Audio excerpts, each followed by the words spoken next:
Monday mornings ಮೈ most favourite refreshing tea. ನಿಮಗೆ Monday ಹೇಗಪ್ಪ start ಮಾಡಬೇಕು ಅಂತ ಇದ್ದರೆ ಇದನ್ನು ಟ್ರೈ ಮಾಡಿ. ಬೇಕಾಗಿರೋದು ಬರೀ 5 ಇಂಗ್ರೀಡಿಯೆಂಟ್ ಅಷ್ಟೇ. ಒಂದು 500 ml ನೀರು ಸ್ವಲ್ಪ ಬಾಯ್ಲ್ ಆಗ್ತಾ ಇರುವಾಗ ಅದಕ್ಕೆ ಮೆಂತ್ಯ ಫಾರ್ ಬೆಟರ್ ಕಾರ್ಬ್ ಅಬ್ಸಾರ್ಪ್ಷನ್, ಶುಂಠಿ rich in anti inflammation compound, ಪುದೀನ ಡೈಜೆಷನ್ ಆ್ಯಂಡ್ ಫ್ರೆಶ್ ಫ್ಲೇವರ್ಗೆ ಸಿಮ್ ಮಾಡಿ 3 to 4 minutes ಅದರಲ್ಲಿ ಬಾಯ್ಲ್ ಆಗಲಿ. ಮತ್ತೆ ಸ್ವಿಚ್ ಆಫ್ ಮಾಡಿ ಕೂಲ್ ಡೌನ್ ಆಗಕ್ಕೆ ಬಿಡಿ. ವಿಟಮಿನ್ ಸಿ ಆ್ಯಂಡ್ ಫ್ಲೇವರ್ಗೆ ಒಂದು ಸ್ವಲ್ಪ ನಿಂಬೆಹಣ್ಣು ರಸ, ಸಿನಮನ್ ಚಕ್ಕೆ powder for better insulin function. ಈ ಸೂಪರ್ ಕಾಂಬಿನೇಷನ್ನ ಟ್ರೈ ಮಾಡಿ ಹೇಗಿತ್ತು ಅಂತ ಕಮೆಂಟ್ ಮಾಡಿ. ನಿನ್ನೆ ಒಂದು ಮೆಸೇಜ್ ಬಂದಿತ್ತು, HbA1c 6.8, ನಾನೇನು ಮಾಡಬೇಕು ಅಂತ.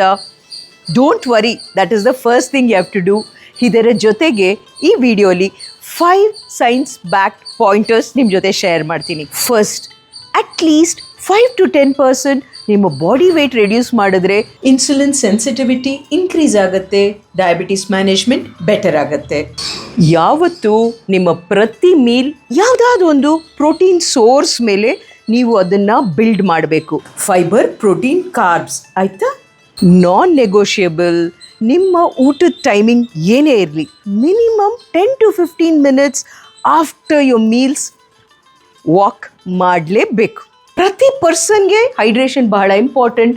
ಡಯಾಬಿಟಿಕ್ಸ್ಗಂತೂ ಹೈಡ್ರೇಷನಿಂದ ನಮ್ಮ ಕಿಡ್ನೀಸು ಶುಗರ್ ಅಂಶನ ನಮ್ಮ ದೇಹದಿಂದ ಫ್ಲಶ್ ಔಟ್ ಮಾಡೋಕ್ಕೆ ಹೆಲ್ಪ್ ಮಾಡುತ್ತೆ.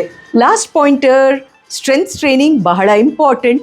ಜಿಮ್ಗೆ ಹೋಗಬೇಕು ಅನ್ನೋದಲ್ಲ, ಮನೆಯಲ್ಲೇ ಬಾಡಿ ವೇಟ್ ಟ್ರೈನಿಂಗ್ ಇರ್ಬೋದು, ಅಥವಾ ಈ ಥರ 2 liter ವಾಟರ್ ಬಾಟ್ಲ್ ಇಟ್ಕೊಳ್ಳಿ, ಮನೇಲೇ ವರ್ಕೌಟ್ ಮಾಡಿ. That really makes a difference for a diabetic. ಗೊತ್ತಲ್ವಾ? No panic, only smart lifestyle changes. Fried ice cream? ಹೌದು, ನಾವು ಒಂದು ರೆಸ್ಟೋರೆಂಟ್ ಹೋಗಿದ್ವಿ and I checked out a super dessert fried ice cream. ಮನೆಗೆ ಬಂದು ಅದನ್ನು ರೀಕ್ರಿಯೇಟ್ ಮಾಡಿದೆ, ನಿಮ್ಮ ಜೊತೆ ಶೇರ್ ಮಾಡ್ತಾ ಇದ್ದೀನಿ.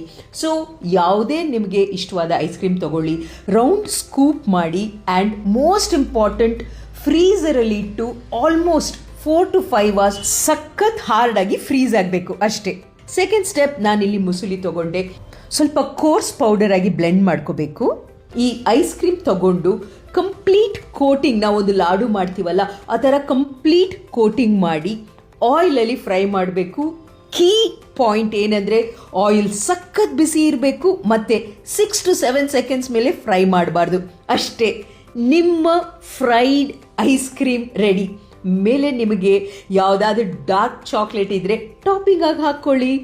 Simple awesome recipe. ನೆನಪಲ್ಲಿಡಿ, ಐಸ್ ಕ್ರೀಮ್ ಸಾಲಿಡ್ ಫ್ರೀಸ್ ಆಗಿರಬೇಕು, ಆಯಿಲ್ ತುಂಬ ಬಿಸಿ ಇರಬೇಕು, 5 to 6 seconds ಸಾಕು. ಟ್ರೈ ಮಾಡ್ತೀರಾ? Let me know how it came out.